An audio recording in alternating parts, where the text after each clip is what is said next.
Hi guys, I'm here to discuss with you today the planetary alignment. As you know, all the planets will align very soon, and it's unprecedented, it's shocking, and we're talking about every planet in the solar system. So here we are in the year of the water dragon. It's already the only mythological Asian year, and then we've got this very potent planetary happenstance. This will not happen again with the planetary alignment until December 11th, 2117, somewhere in that vicinity. Let's face it, they'll have to replace a lot of our body parts if any of us are going to see it again.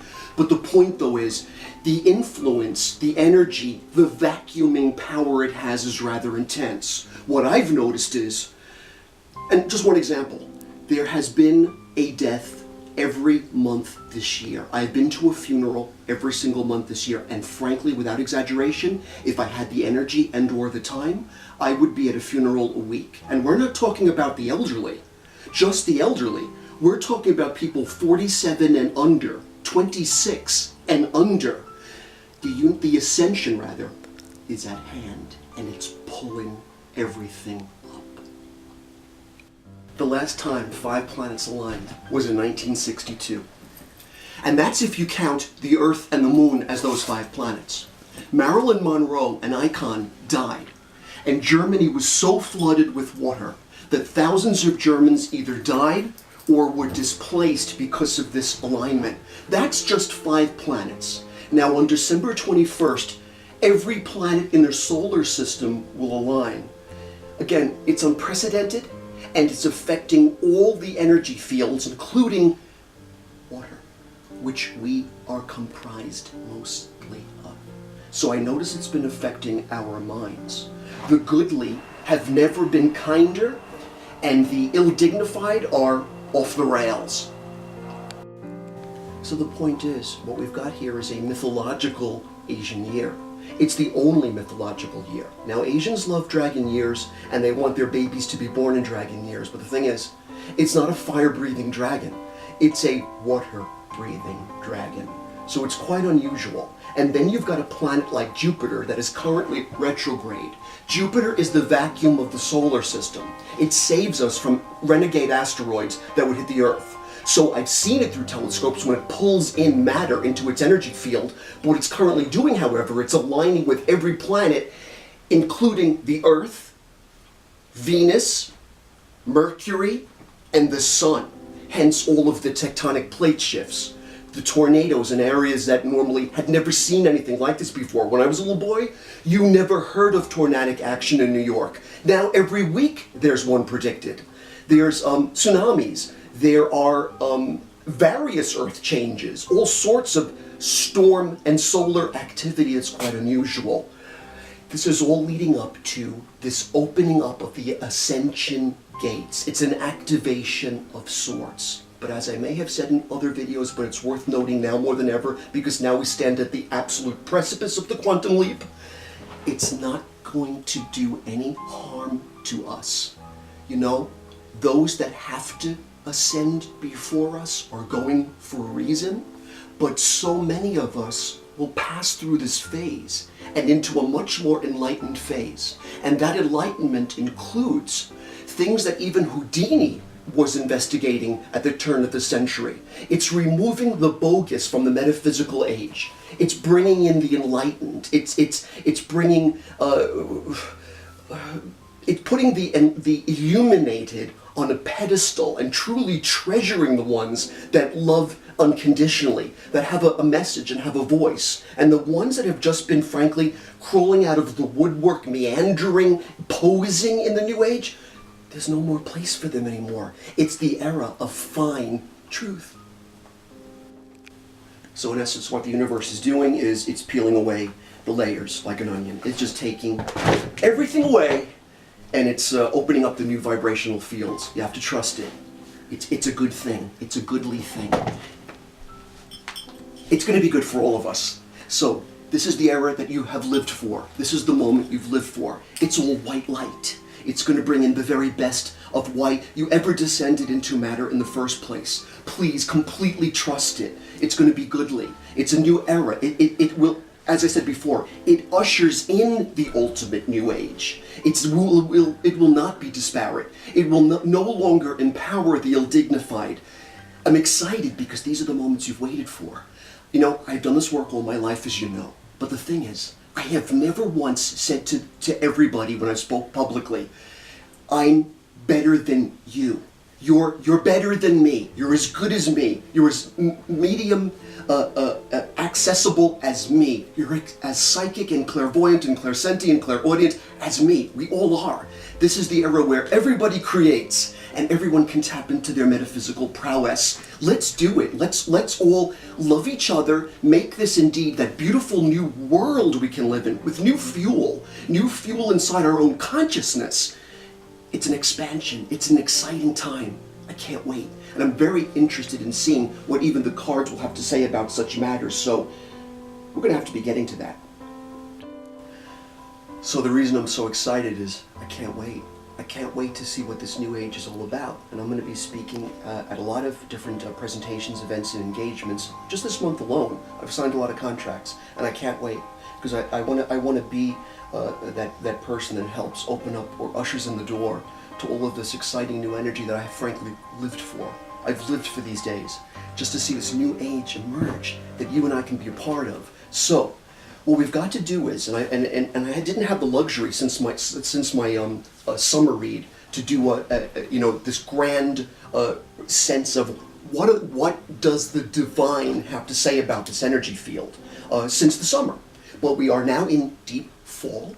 It is just the perfect time. The veil between the worlds is gossamer thin, and it's exactly the right moment to access all of the vibrational fields that want to make their presence felt. And I'm asking the universe nothing. I just want the universe to say whatever it wants to say to us. So let's do that. We're just open to anything. Dynamic crazyisms. Okay, the vibrational fields the technology is being affected by everything. But let's take a look at what the vibes have to say. They're anxious to say something. Here is what the energy fields have to say in the autumn of our lives as all these planets move into one unique, if not supernatural alignment. The vibrational fields say this.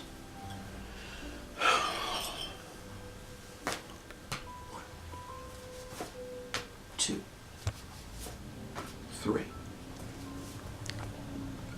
4, 5, 6, 7. Okay, so there are 7 vibes that want to emerge, 4 magnetized together, and 3 became that trine that we're used to seeing. Let's see what the vibes have to say. Vibrational field, the eyes. Vibrational field number 1 says this: the spiritual activity that is with us. And I am convinced that is the nature of... You have to excuse me, just one sec. Troy's misbehaving. Okay, anyway, I fixed the problem. You're not having an aneurysm. Troy kept knocking into the camera, and that's what was causing the whole picture to seem like I was coming in and out of some other planet, but it wasn't you. That's the point. Anyway, even though it isn't you, sometimes it's something other than Troy. So the vibrational fields begin by saying, there is spiritual activity that now walks among us. And this does not any longer have anything to do with, excuse me, the fact that the veil between the worlds is thin in October. This has everything to do with the fact that they are now here. They are among us. Everyone now is a medium. Everyone can access the other side. It's not that it's not special anymore. It's to be treasured. It's just that it doesn't belong to the metaphysical elite anymore. It belongs to everyone, including you. That said, we are all energy, and energy never dies. The next energy flow that speaks of the alignment, the vibrational fields are simply a decided, first, green. Green is that center of the rainbow. It's the heart chakra color. It's the color that represents healing. And that's what we're going to expect in this grand opening now of the new age. It's no longer the dawning of the age of Aquarius. It's here. And the vibrational fields suggest it'll heal your heart. It'll heal the world. It'll heal your soul. And by the way, there is words written on this green vibe that you can barely see on film. March, March, March. The spring of 2013, the year of water snake. So for those of you that might have thought that you could see in this reading the end of all times, we're going to be here in March of 2013. That's when the alignment has made its conjunction and they've all spread out and started to move away again. Excellent. And the third vibrational field, before we get to the magnetic four, says this. Wow. Another month. Just surprising. Usually time frames don't come through, and now they're coming through quite clearly. January. Now remember though, this January comes after that March. So this leads us completely into the end of 2013, the year of water snake. And remember now what the water snake year is going to represent. We've managed to go way ahead of ourselves in this particular read. Arborus. Asclepius, the 13th sign. The last time I filmed here on this couch was when I did the 13th sign video. And now the vibrational fields are talking about the water snake year. I know Americans could be a little bit squeamish about snakes, but the rest of the world doesn't see it that way. They see it as the totem creature that sloughs off its old skin and becomes fresh and lithe and lovely again. It refreshes itself by outgrowing what constrains it. It's a good thing. So let's take a look at the magnetic four.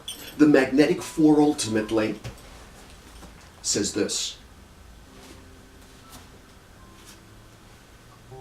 It's about our connection to God.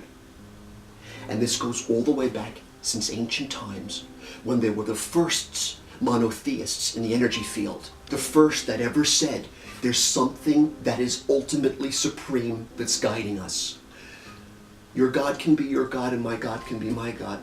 But there really is no difference. There are high powers now at work, and each one of these little hands comes from a source, a light. It is guiding all of us. Where is it taking us? The vibrational field suggests only one word: love. And it's kind of nice to see the pumpkins here in October. I brought the luminaria or the squashes, the Hubbards, but it's nice to see these orange pumpkins. But remember the word, love, love. You know, it throws me a little bit because the word cancer is in this, Venus in Cancer. But at the same time, it makes you think in terms of, well, a lot of people I've lost this year have died of just that. This is a disease we either need to examine now more than ever and take care of, or this is the excuse that's being used to pull people out of this physical dimension and into the energy fields on high. They're preparing it for us. Okay, it's too much to go into right now. Let's leave it at love.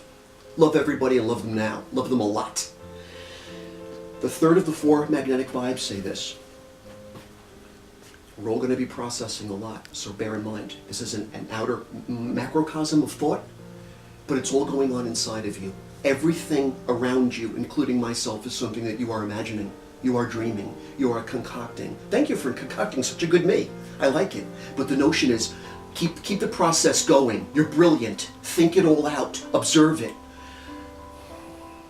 Transmute it if you could into something creative. And the final vibrational field, the seventh vibe, says this.